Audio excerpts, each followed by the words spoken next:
Klabu ya Azam FC imefanikiwa kutinga hatua ya fainali ya michuano ya Mapinduzi Cup baada ya kuifunga Simba SC kwa bao 1-0 katika mchezo wa nusu fainali uliochezwa jana usiku kwenye uwanja wa New Amaan Complex, Zanzibar. Mchezo huo uliokuwa na ushindani mkubwa, presha ya hali ya juu na hisia kali, ulimalizika kwa Azam kuibuka na ushindi muhimu uliowaweka karibu zaidi na taji la michuano hiyo ya kihistoria. Hata hivyo, ushindi huo haukukosa kuandamwa na matukio ya vurugu kutoka kwa baadhi ya mashabiki, hali iliyochafua sehemu ya taswira ya mchezo huo mkubwa. Baada ya Simba SC kupokea kipigo hicho, shabiki mmoja wa klabu hiyo alikamatwa na polisi kwa tuhuma za kuanzisha vurugu uwanjani, huku mashabiki wengine wakiripotiwa kurusha chupa za maji kuelekea ndani ya uwanja katika dakika za mwisho za mchezo. Kwa mujibu wa taarifa za awali kutoka uwanjani, shabiki huyo alichukuliwa na polisi usiku huo huo na kupelekwa sero, huku chanzo halisi cha kukamatwa kwake pamoja na makosa anayodaiwa kuyatenda bado hayajatolewa rasmi na vyombo vya usalama. Tukio hilo limezua mjadala mpana miongoni mwa wadau wa soka, wengi wakitaka haki ichukue mkondo wake, huku wakisisitiza umuhimu wa nidhamu kwa mashabiki viwanjani.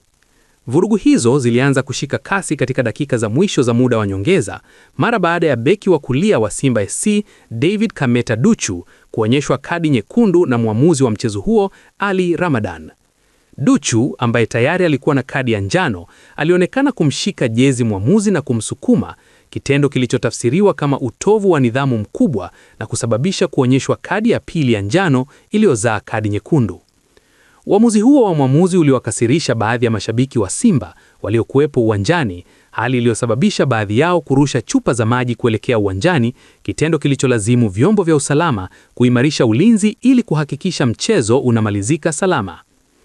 Kabla ya matukio hayo ya vurugu, mchezo wenyewe ulikuwa wa ushindani mkubwa kuanzia dakika ya kwanza.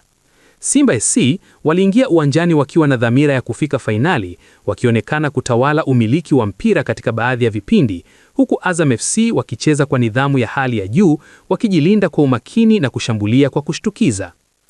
Simba walitengeneza mashambulizi kadhaa kupitia wachezaji wao wa pembeni, lakini walikosa umakini wa mwisho katika eneo la hatari.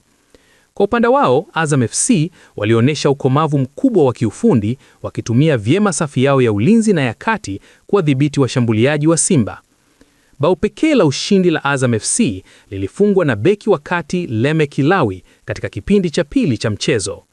Bao lililowaacha mashabiki wa Simba kwenye huzuni kubwa, kwani matokeo ya kufungwa na Azam FC hawakuyatarajia katika mchezo huo. Bao hilo liliwapa ujasiri mkubwa wa kuendelea kucheza kwa nidhamu na tahadhari, huku Simba wakiongeza mashambulizi, wakitafuta bao la kusawazisha bila mafanikio. Ushindi huo umeifanya Azam FC kuendelea kuonesha ubabe dhidi ya Simba SC msimu huu, ikiwa ni mara ya pili kuwafunga wekundu wa Msimbazi baada ya ushindi wa mabao 2-0 walioupata katika ligi kuu ya NBC. Rekodi hiyo imezua mjadala mpana miongoni mwa mashabiki wa Simba, ambao wengi wanalalamika kuwa timu yao imekosa mvuto kwa sasa, huku mashabiki wa Yanga wakiwaita kuwa ni wagawa utamu.